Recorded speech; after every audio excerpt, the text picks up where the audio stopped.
Jillian Ward update. Yan ay the story ni Jillian. And guest siya sa barangay LS 97.1 and with Papa Ace. And sabi pa nga napakaganda niyo po. Opo, yan. Ang ganda nga ni Jillian.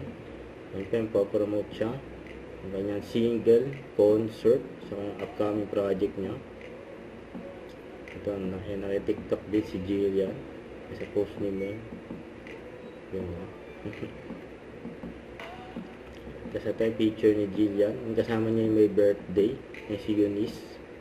Yung picture nila. So ito, yung abangan.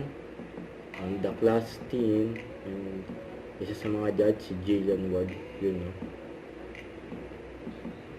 Napapanood mo ba?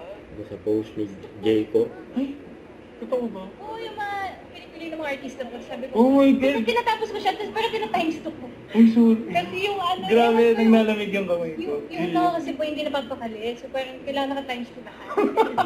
Pero pinapanood mo, grabe. Napanood ko po yan. Dahil ko napanood. So parang alam ko na yung opinion ng mga artista tungkol sa sarili nila ng mga show. Yan. Don't forget to subscribe, click the notification bell for more update. This is Richard the Action Live. Stay tuned for more videos. See ya.